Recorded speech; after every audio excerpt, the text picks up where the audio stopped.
राधे राधे भक्तजन। भगवत गीता के 11वें अध्याय से श्लोक 48 में बताया जा रहा है।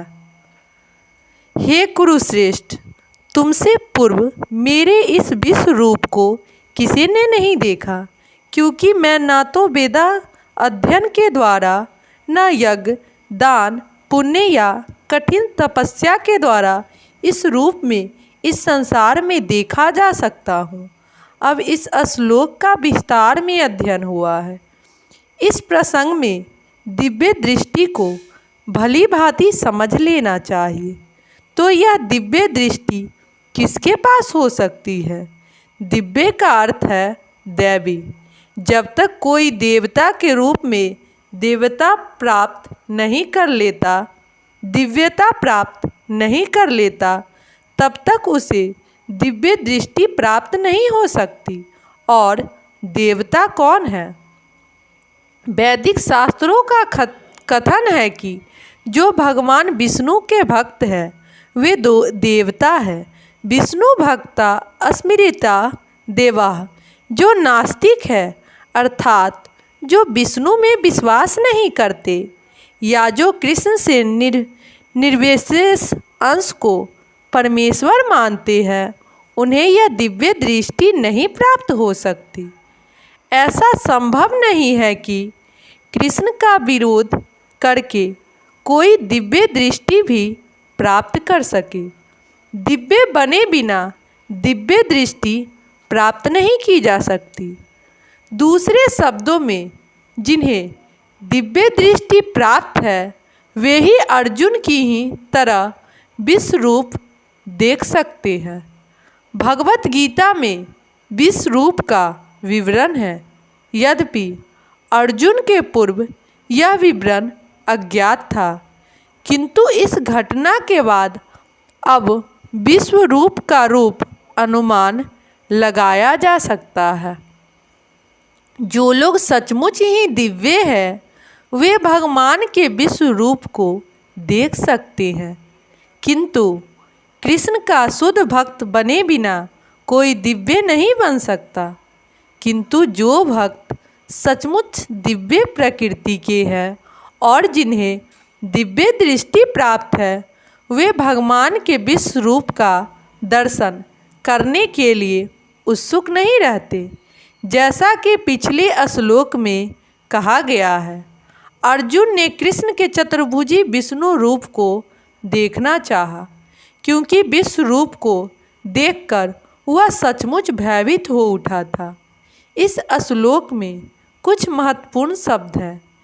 यथा वेदाध्यन्ते, जो वेदों तथा यज्ञ अनुष्ठानों से संबंधित विषयों के अध्ययन का निर्देश करता है।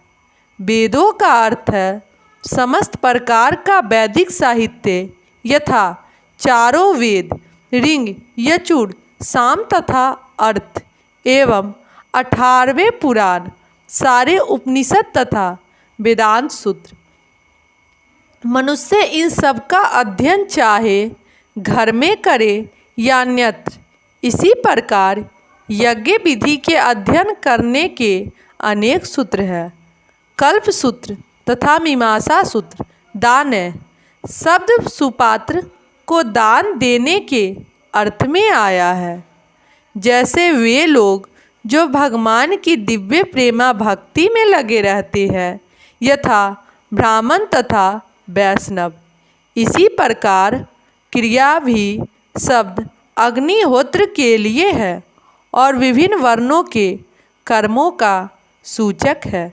शारीरिक कष्टों को स्वेच्छा से अंगीकार करना तपस्या है।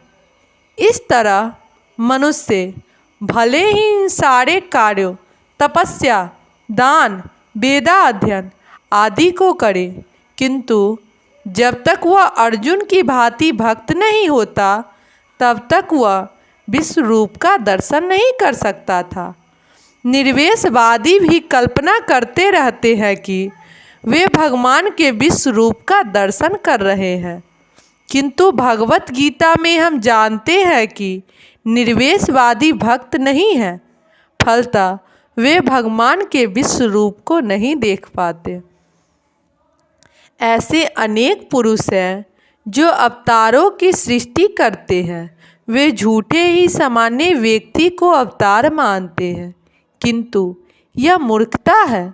हमें तो भगवत गीता का अनुसरण करना चाहिए, अन्यथा पूर्ण आध्यात्मिक ज्ञान प्राप्ति की कोई संभावना नहीं। यद्यपि भगवत गीता को भगवत तत्व का प्राथमिक अध्ययन माना जाता है, तो भी यह इतना पूर्ण है कि कौन क्या है इसका अंतर बताया जा सकता है। चंद अवतार के समर्थन यह कह सकते हैं कि उन्हें भी ईश्वर के दिव्य अवतार विश्व रूप को देखा, किंतु यह स्वीकार नहीं, क्योंकि यहाँ पर यह स्पष्ट उल्लेख हुआ है कि कृष्ण का भक्त बने बिना ईश्वर के विश्व रूप को नहीं देखा जा सकता। अतः पहले कृष्ण का शुद्ध भक्त बनना होता है, तभी कोई दावा कर सकता है कि वह विश्व रूप का दर्शन करा सकता है जिसे उसने देखा है। कृष्ण का भक्त कभी भी चंद अवतारों को या उनके अनुयायियों को मान्यता नहीं देता।